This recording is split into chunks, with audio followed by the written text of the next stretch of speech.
प्रेम से रणभौर मैया की जय। हमारे रणभौर प्रांगण में प्रत्येक वर्षानुसार इस वर्ष भी तीज का जो है कथा का श्रवण कराया जाएगा। शास्त्र कहता है भाद्रपद शुक्ल तृतीयायाम हरितालिका व्रतम, मतलब भाद्रपद के शुक्ल पक्ष की तृतीय तिथि को हरितालिका का व्रत रखा जाता है। आज वराह जयंती है। विशेष रूप से शिवलिंग की स्थापना, शिवलिंग की पूजा, गणेश भगवान की पूजा और साथ में पार्वती माता की पूजा की जाती है। तो आइए हम जो है हमारे रणभौर कुंज धाम में आपको लेके चले कि जब से स्वयंभू माता प्रतिस्थापित हुई है तब से लेकर हमारे यहाँ शिवलिंग स्थापित है। हम जो है शिवलिंग के स्थापन स्थल पर पहुंच रहे हैं। ये हमारे शिवलिंग भगवान, प्रेम से बोलिए आशुतोष भगवान की जय, गणेश भगवान की जय। तीज में विशेष रूप से शंकर भगवान, पार्वती मैया और गणेश भगवान की पूजा का महिमा है। इसलिए इस व्रत को बड़े ही भाव के साथ माताएं जो हैं करती हैं। इस व्रत के नियम के विषय में थोड़ा सा चर्चा करें कि इस व्रत को निर्जला रखा जाता है, यानी कि आपको जल भी नहीं पीना है। जैसे हम भीमसेनी एकादशी रहते हैं वैसे ही निर्जला रखा जाता है। साथ में इसे कुंवारी कन्याएं, सौभाग्यवती स्त्रियां और साथ में विधवा भी रख सकती हैं। व्रत का नियम है कि इस व्रत को एक बार जिसने धारण किया उसे आजीवन व्रत को पालन करना पड़ेगा। किन्हीं कारणों से असाध्य रोग है, कुछ ऐसी बीमारियां हैं, कुछ ऐसी परिस्थितियां आन पड़ी कि उपवास रहना असह्य हो गया है, तो उस परिस्थिति में दूसरी स्त्रियां जो है इस व्रत को रख के उस व्रत को हस्तांतरित करेंगी।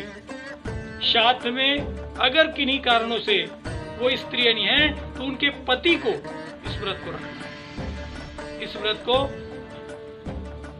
इस व्रत में रात्रि में शयन वर्जित है, यानी रात्रि में सोना नहीं है।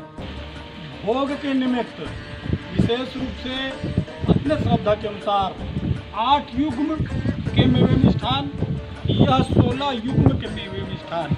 युग्म मतलब जो भी आप भोग्य के निमित्त, भोजन के निमित्त भगवान में अर्पण करना चाहते हैं तो वो जो है जोड़ा में होना चाहिए।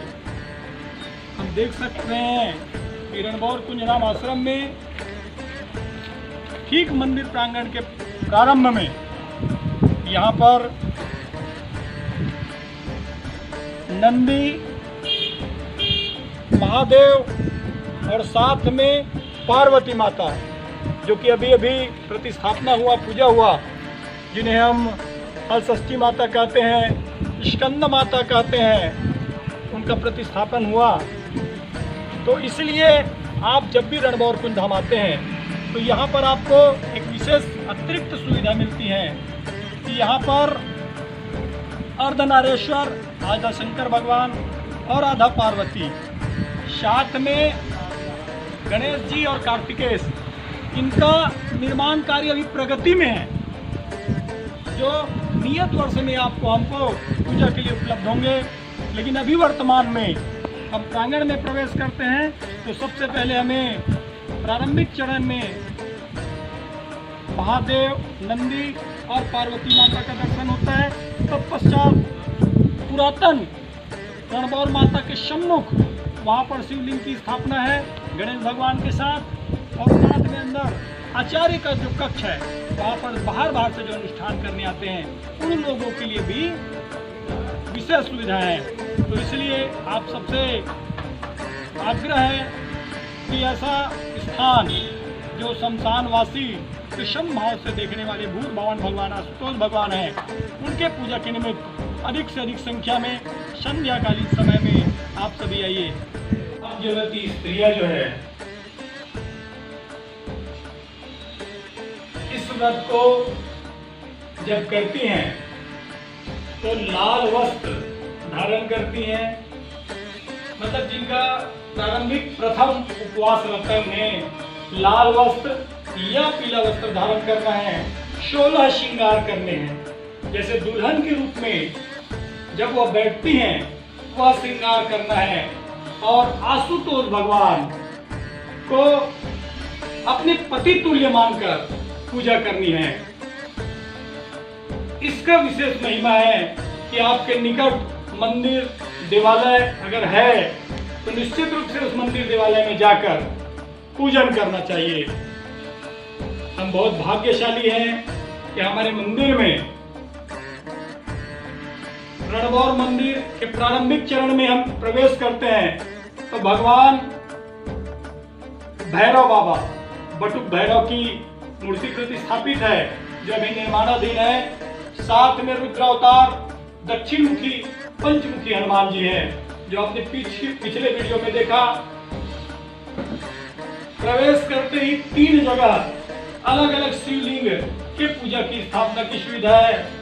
तो इसलिए आप सब जो है अधिक से अधिक संख्या में आइए और आकर के हमारे रणभौर कुंजधाम आश्रम में